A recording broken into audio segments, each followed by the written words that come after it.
Hello बच्चों, कैसे हो। आज हम यूनिट नंबर 1 चालू करने जा रहे हैं। यूनिट 1 का नाम design of RCC continued beams है। यूनिट नंबर 1 में हम डबली रिइंफोर्स्ड बीम्स, फ्लैंज्ड बीम्स, टी और एल बीम्स डिजाइन करना सीखेंगे और कॉफर्ड स्लैब्स एंड फ्लैट स्लैब्स का कुछ इम्पोर्टेंट थ्योरी पार्ट कवर करेंगे। तो चलिए पहले हम ऑब्जेक्टिव देखते हैं। Objectives: double reinforced RCC beam की आवश्यकता को समझने के लिए, बी फ्लैंज्ड सेक्शंस की आवश्यकता और उसी के एडवांटेजेस एंड डिसएडवांटेजेस को समझने के लिए, सी कॉफर्ड स्लैब के बेसिक कॉन्सेप्ट को समझने के लिए, ऐसे स्लैब के लिए IS 456 क्लॉर्स और कॉफर्ड स्लैब के areas of applications, D flat slab निर्माण की बेसिक कॉन्सेप्ट को समझने के लिए, एक फ्लैट स्लैब के एलिमेंट्स, एक फ्लैट स्लैब के प्रोपोर्शनिंग के लिए IS 456 clause, structural action and its advantages and disadvantages. Unit number 1 का पूरा स्टडी खत्म होने के बाद ये सब कॉन्सेप्ट आपके पूरे होंगे। तो चलिए स्टार्ट करते हैं doubly reinforced beams. Basic definition of doubly reinforced sections देखते हैं। RCC sections where steel is provided in both the compressive and tensile zone are called doubly reinforced sections. Applications of a doubly reinforced beam देखते हैं। 1. कुछ situations के कारण beam की depth एक specified value से अधिक नहीं होनी चाहिए। कंस्ट्रक्शनल कॉन्फ्लिक्ट के कारण जंक्शन पर एक बीम की डेप्थ कम करें। बी सभी बीमों की डेप्थ को एक आर्किटेक्चरल फीचर के समान बनाए रखें। इसका मतलब है बीम स्पैन अलग अलग होता है, लेकिन हम बड़े और छोटे स्पैन दोनों के लिए बीम की समान गहराई बनाए रखना चाहेंगे। बड़े स्पैन की बड़ी गहराई को छोटी गहराई तक कम करने के लिए डबली रिइंफोर्स्ड बीम आवश्यक हो जाएगा। See mezzanine floor, staircase, mid landing beams, parking floors, इन सभी में हेडरूम प्रॉब्लम के कारण बीमों की डेप्थ रिस्ट्रिक्टेड है।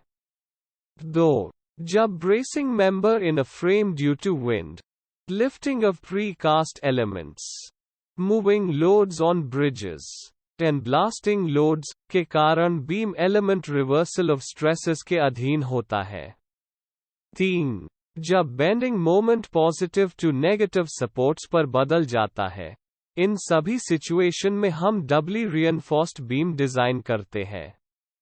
Arithmetic of a doubly reinforced beam, हम कंप्रेसिव जोन में रिइंफोर्समेंट प्रोवाइड करके आरसीसी बीम का मोमेंट ऑफ रेजिस्टेंट इंक्रीज करते हैं।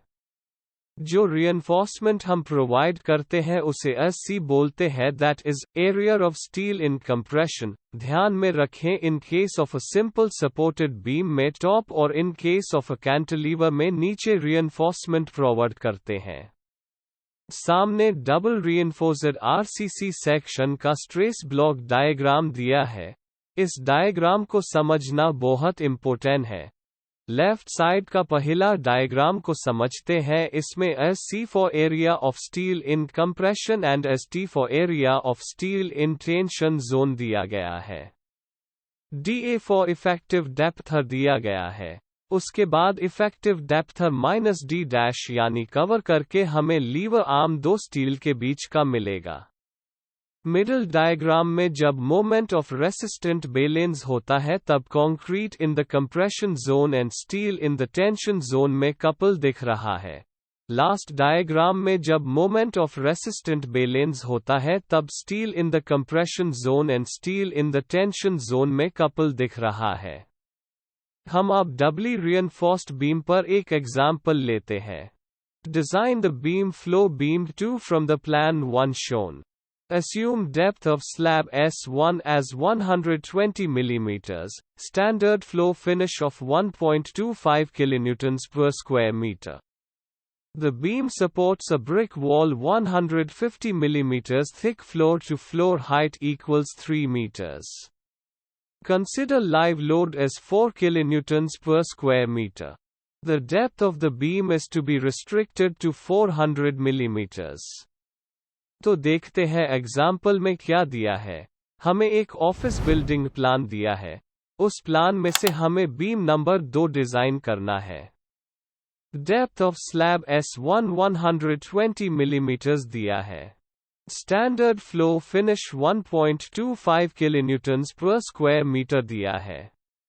Supports brick wall thickness 150 millimetres दिया है।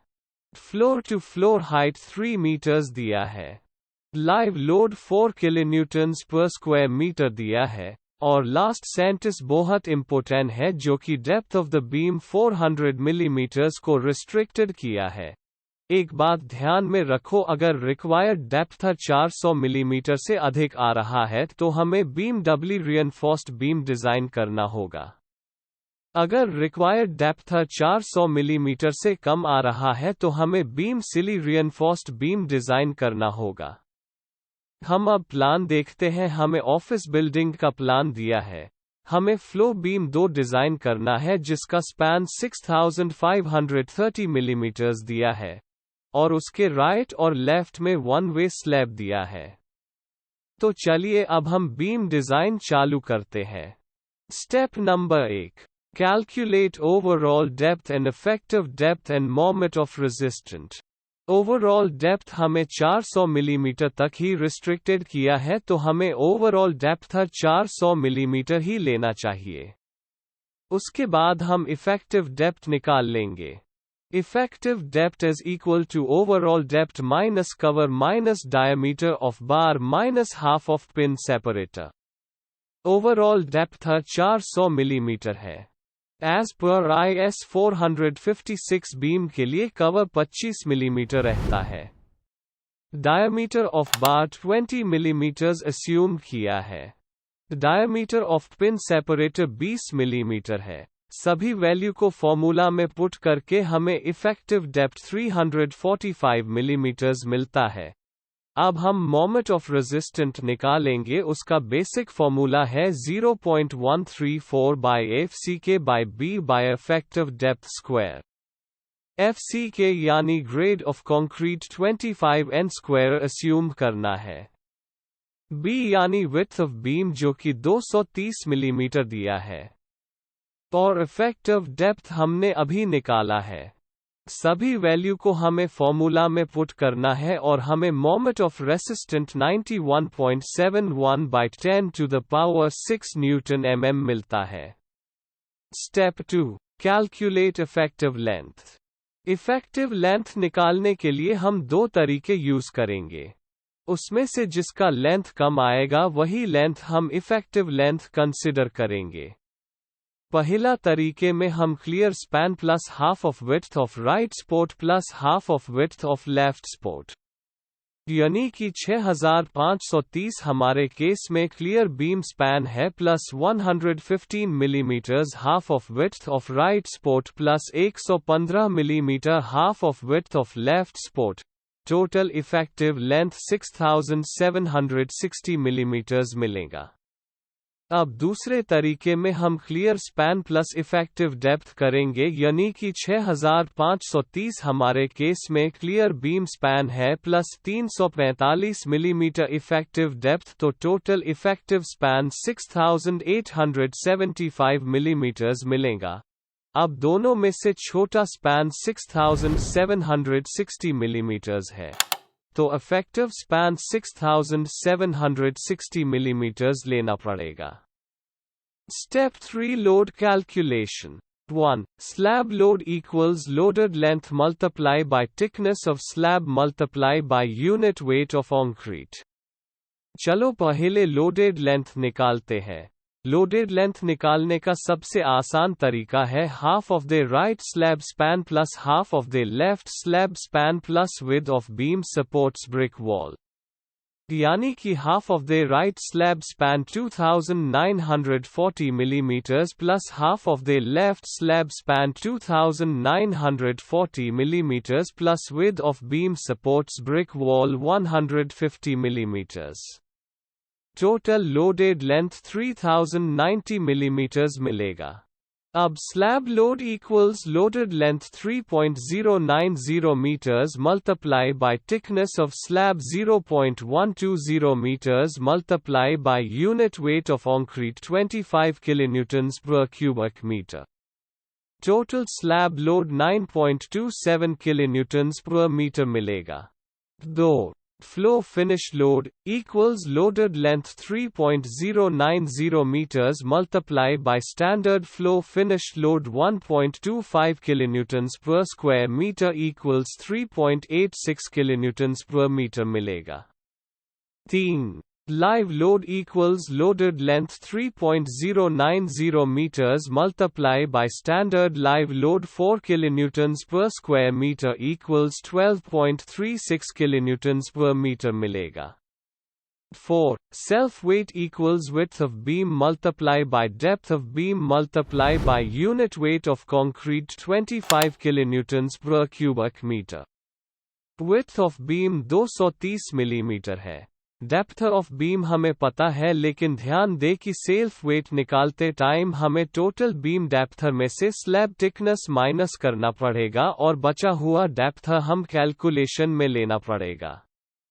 यानी width of beam 0.23 metres multiply by depth of beam 0.280 metres multiply by unit weight of concrete 25 kilonewtons per cubic metre. Total self weight 1.61 kilonewtons per meter मिलेगा. 5. Wall load equals thickness of wall multiply by height of wall multiply by unit weight of brick. Height of wall निकालना पड़ेगा. Floor to floor height 3 metre दिया है. Depth of beam 0.4 metre minus करके total height of wall 2.6 meters मिलेंगे. Now wall load equals thickness of wall 0.23 meters multiply by height of wall 2.6 meters multiply by unit weight of brick 19 kilonewtons per cubic meter. Total wall load 7.41 kilonewtons per meter मिलेगा. अब सभी load का addition करके total working load हमें 34.51 kilonewton प्रति metre मिलेगा. अब हमें डिजाइन लोड निकालना पड़ेगा. जस्ट वर्किंग लोड को फैक्टर ऑफ सेफ्टी यानी 1.5 से मल्टीप्लाई करके फाइनल डिजाइन लोड 51.77 किलोन्यूटन प्रति मीटर मिलेगा.